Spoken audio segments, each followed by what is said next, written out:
Coming up in Down Under EV Adventures, my wife's Atto 3 is finally fixed. Let's have a look at what's happened with the steering column.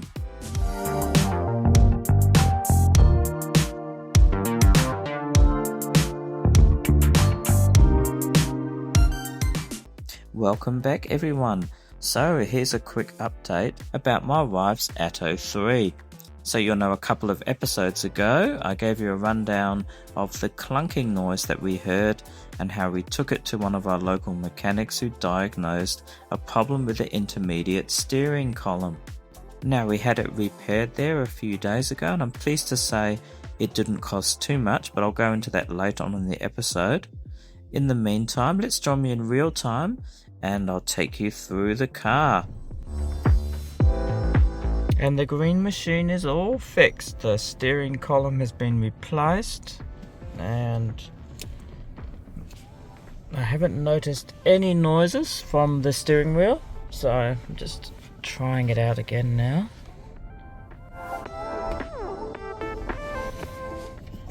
Let me see. And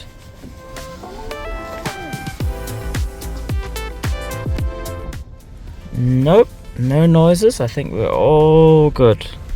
Feels good actually. The steering wheel feels a lot smoother. So that's a win. So my wife will be very happy when she gets back from Germany. She'll be able to drive her car. No worries at all. And just to make doubly sure that everything is working as it should be, I also just drive out of town and do some full locks with the steering wheel. So let's have a look at that. I've just come out of town a little bit to give the steering one last test. So I'm going to go right and do a sharp turn here. And I'm going to try locking the steering. And that's locked and there's no noise, so that's good.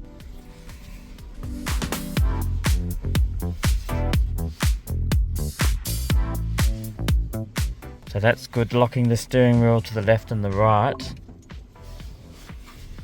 That's to the right as well. So I think that is all good. It feels really good. Feels a bit more secure again.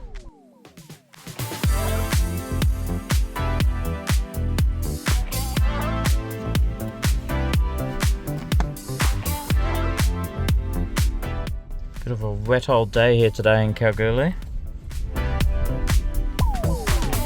So yeah, definitely no noise at all. So that's good. Iris will be very happy to have her car back working 100%. So I mentioned costs earlier on. So in the last episode you saw that it was around about $500 for the part, including delivery. And to install it was only $123, you can see there, and 75 cents. So if you add it all up, plus the initial diagnosis of around $50, it was just under $700 to get it all done. I'm not sure we're going to worry about trying to claim it from BYD. I don't think we'd be very successful anyway, but definitely well worth getting repaired in my opinion. Now, of course we could have driven it around, but like I said, there's a small risk that something could have happened, and personally I don't want to take any risks with things like steering. If you've got an issue with your car and you notice a clunking noise, and if it's diagnosed that this could be an issue with your car, I would recommend you get it repaired under warranty if you can, but you'll just have to make your own decision if you live in a rural area like we do. So a good outcome in the end, we're very happy with that. And as you know, I'm now on holidays heading up north on my longest EV trip yet, but I've also got some other interesting stuff to share soon. But that's it for today. Thank you very much as always for joining me, really appreciate it, and do take care if you're doing a long trip. Be careful on those roads. We'll leave you with Zoe and we'll see you soon with more on Down Under EV Adventures. Bye now.